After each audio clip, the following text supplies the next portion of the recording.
രാജ്യതലസ്ഥാനത്തെ 10-ലധികം സ്കൂളുകൾക്ക് ബോംബ് ഭീഷണി. ഇമെയിലൂടെയാണ് ബോംബ് ഭീഷണി സന്ദേശം ലഭിച്ചത്. പോലീസ് പരിശോധന നടത്തുന്നു. വിദ്യാർത്ഥികളെ സ്കൂളുകളിൽ നിന്ന് ഒഴിപ്പിച്ചു. പുലർച്ചെ 4:15-നാണ് സ്കൂളുകൾക്ക് ഇമെയിൽ സന്ദേശം കിട്ടിയത്. ബി ബാലഗോപാൽ ചേരുകയാണ് കൂടുതൽ വിവരങ്ങളുമായി. ബാലു, ഗൗരവമുള്ളൊരു ഭീഷണി സന്ദേശം എന്ന വിലയിരുത്തലിൽ തന്നെയാണോ അധികൃതർ?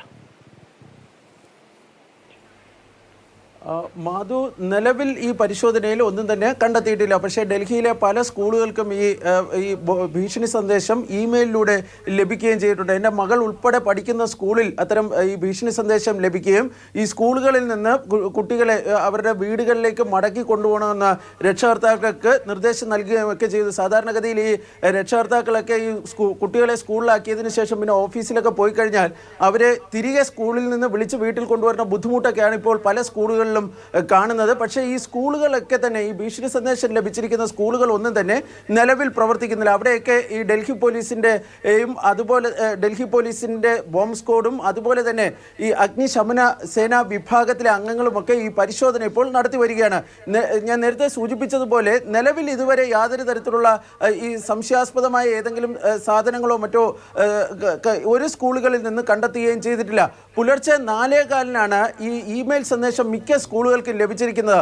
ഒരേ തരത്തിലുള്ള ഇമെയിൽ സന്ദേശം, അതായത് ഒരു ബൾക്ക് മെയിലിലൂടെയാണ് ഈ സന്ദേശം ഇപ്പോൾ വിവിധ സ്കൂളുകൾക്ക് ഈ ലഭിച്ചിരിക്കുന്നത് എന്നാണ് ഡൽഹി പോലീസിന്റെ പ്രാഥമിക അന്വേഷണത്തിൽ വ്യക്തമാകുന്നത്. ഏതായാലും ഭീഷണി സന്ദേശം ലഭിച്ച സാഹചര്യത്തിൽ വളരെ ഗൗരവത്തോടു കൂടി ഭീഷണി സന്ദേശം കിട്ടിയിട്ടുണ്ടോ? എൻ്റെ രണ്ടാമത്തെ മകൾ പഠിക്കുന്ന സ്കൂളിൽ ഈ സന്ദേശം കിട്ടിയിരുന്നു. 10 മണിയോടുകൂടി ആ സ്കൂളിൽ നിന്ന് ഞങ്ങളെ വിളിച്ചിട്ട്, അതായത് എന്നെയും എൻ്റെ ഭാര്യയെയും വിളിച്ചിട്ട് ഈ മകളെ തിരികെ വീട്ടിലേക്ക് കൊണ്ടുപോകണമെന്ന് ആവശ്യപ്പെടുകയും ചെയ്തിരുന്നു.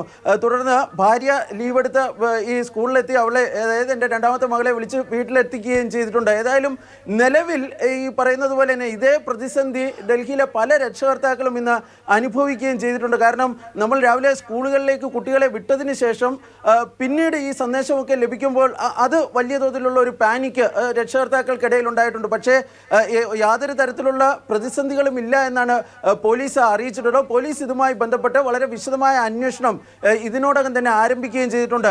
ഡൽഹി ലഫ്റ്റനന്റ് ഗവർണറും ഇതേക്കുറിച്ച് വിശദമായി അന്വേഷിക്കണമെന്ന് ആവശ്യപ്പെട്ടുകൊണ്ട് ഡൽഹി പോലീസിനോട് റിപ്പോർട്ട് തേടുകയും ചെയ്തിട്ടുണ്ട്. ശരി, ബി ബാലഗോപാലാണ് വിശദമായ വിവരങ്ങൾ നൽകിയത്. രാജ്യ തലസ്ഥാനത്തെ 10ഓളം സ്കൂളുകൾക്ക് ആണ് ബോംബാക്രമണ ഭീഷണി സന്ദേശം എത്തിയിരിക്കുന്നത് ഇമെയിൽ വഴി.